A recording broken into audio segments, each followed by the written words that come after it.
Ciao imbruttiti, oggi siamo ad Onara, in provincia di Padova, e oggi vi racconto la storia di una donna che rappresenta l'idillio della mentalità imprenditrice veneta. Beato te, contadino,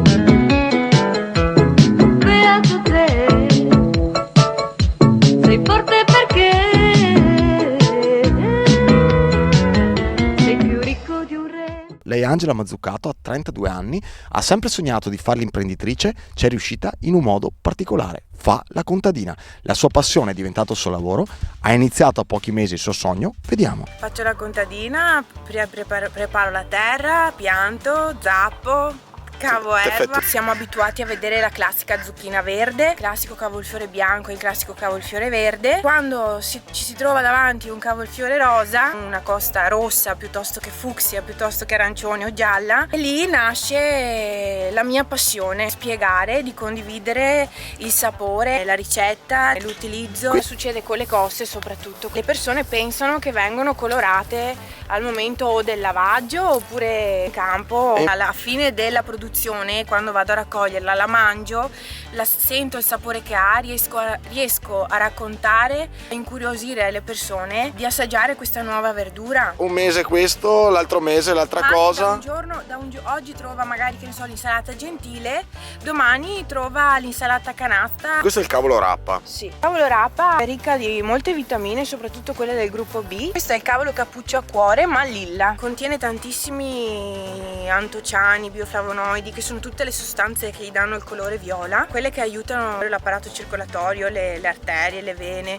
Qua c'è tanto letame di mucca. Hanno una maturazione differente, ognuno prende la sua maturazione. Ci sono pronti oggi, altri 10 sono pronti domani. Quindi uno può passare qua ogni giorno e vedere cosa c'è. Esatto. Quando vedi il tuo lavoro di un'estate, sacrifici, notti in piedi, e ti trovi magari qualche danno dovuto al caldo, dovuto a qualche insetto malefico, è una cosa indescrivibile. Parte la tachicardia, mi parte l'ansia, tutte le insicurezze, dico oddio non ce la faccio. Non puoi dire piove, devo aspettare, lo pianto la settimana prossima, devi piantarle e basta. È radicchio tipo goriziano. Fa una rosetta piccolissima ed è pregiatissimo. La rosa di Verona c'è il radicchio rosa, che è un radicchio meraviglioso. E queste sono le coste colorate, una verdura dolcissima, tenerissima, e ogni colore ha il suo gusto. Questa è la costa gialla, questa è quella viola.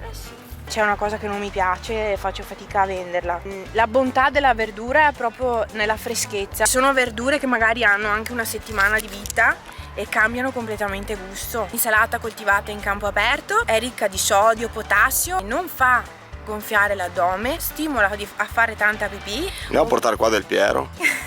Cavolo riccio, una porzione di cavolo riccio contiene più o meno la stessa quantità di proteine di una bistecca. Abbiamo cominciato la vendita con i piselli a maggio.